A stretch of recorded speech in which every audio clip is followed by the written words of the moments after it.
Chapter 6.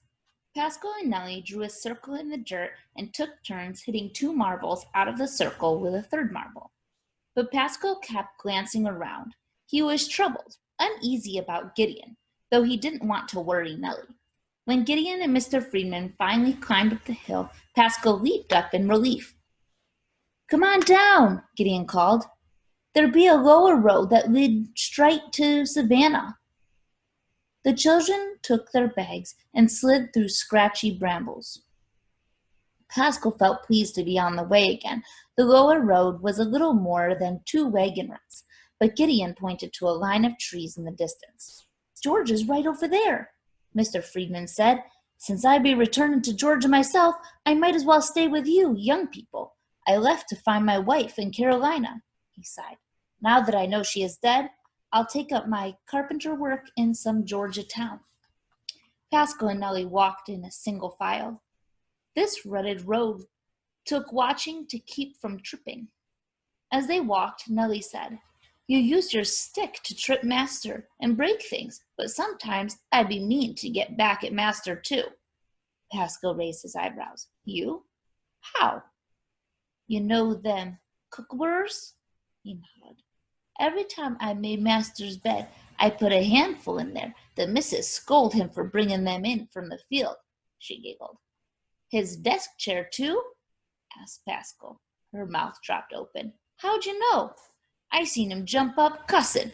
Didn't know you put them there," they giggled. Pascal rubbed his weak hand and said, "Every morning I brought Master his coffee, hot and black, the way he liked it." She nodded. "But before I took it to him, I spit in it," he snickered softly. "Lordy, but Master be mean. Starvin' folks, beatin' folks, workin' folks till they drop. White folks should be glad we free so they don't gotta be so mean no more." Nodded. Nellie skipped a step. "I tripped so often carrying that basket of eggs from the hen house, the overseer threatened to sell me," she said. "Broke every egg. Then Master made me work in the big house. He say he want a pretty little girl around him," she groaned. "I be so happy to leave Master before I growed any bigger." Pascal took her hand and squeezed it. "Terrible things happen to pretty slave girls." He was glad Nellie had escaped. After a while, he asked, "You know why chickens lay eggs?" "No, why?" "'Cause if they dropped them, they'd break." "Get on, Pascal," Nellie said, giggling. "What do you want to do when you grow up?" "Farm with Gideon, I reckon," Pascal sighed. "With some more schoolin'. I could be a bookkeeper for a family farm. I know readin' and writin' some. Master spent a heap of time on the books for his plantation." Nellie nodded. "I could be a store clerk or a seamstress. But I hate sewing, 'cause my fingers always bleed. So I'll be a store clerk." They ran to catch up with Gideon and Mr. Friedman. "I love the smell of wood," said Mr. Friedman. "Been lucky to do carpenter work all my life. Master hired me out, and I learned my craft from a good African man." He pointed. "That's a rickety bridge, Gideon. There is a better bridge downriver. Plenty bridges cross the Savannah River." They broke through trees, and Pascal stared at the sparkling water. Sunshine danced on tiny blue riplets.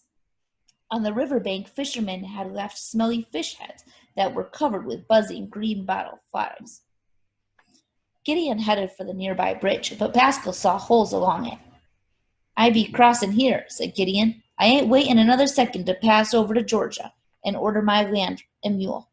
Mr. Friedman took Nellie's hand. "Unless you plannin' to swim, you ought to come with us to the next bridge, Gideon." Nellie and Friedman walked on down the road.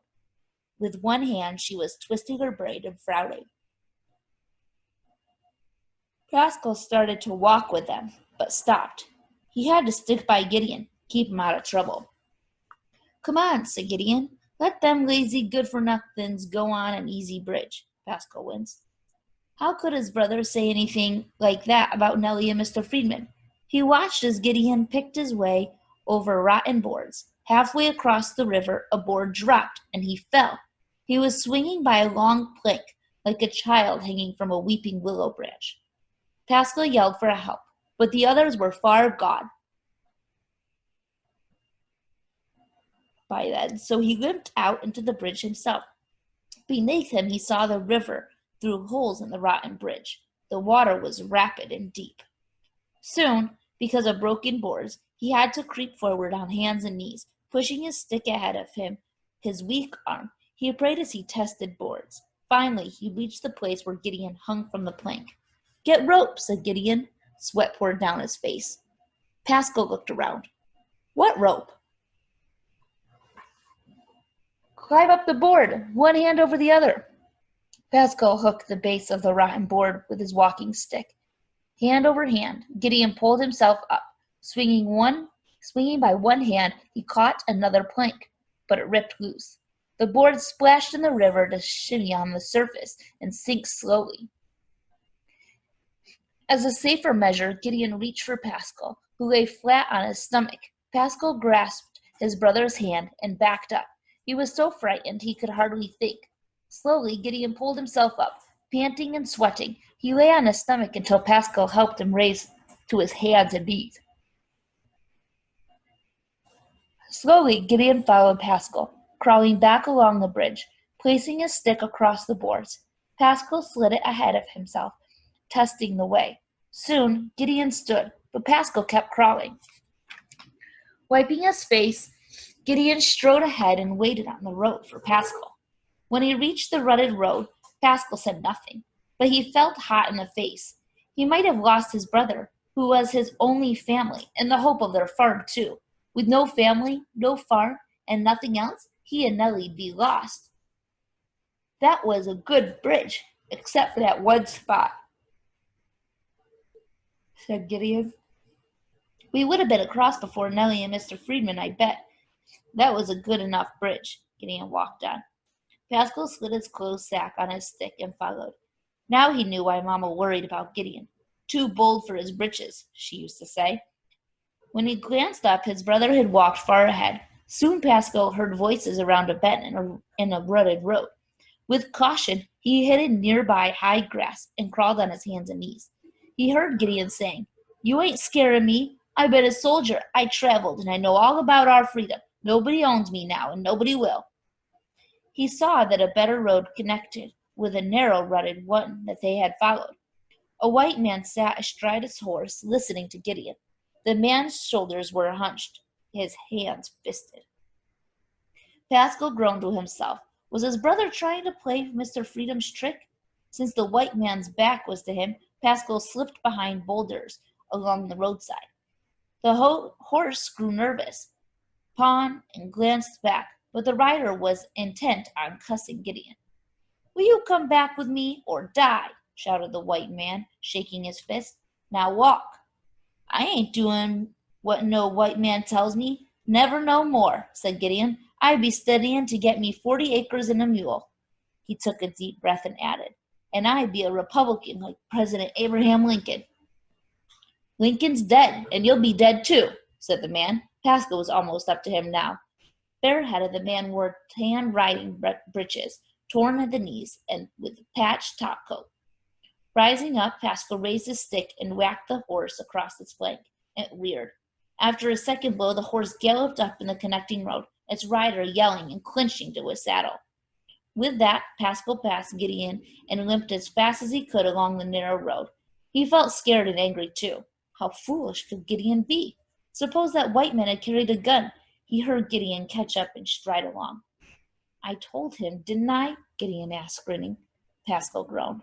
"Walls of Jericho. No wonder Bobby used to worry about you." "But didn't I tell him off?" Pascal shouted. "Gideon, I saved you from that man." "You saved me," said Gideon. "I didn't need no saving. You just a crooky-legged child," he laughed. "I told that white man off. I ain't crawling for no white man no evermore." He stooped and carried Pascal's piggy bank.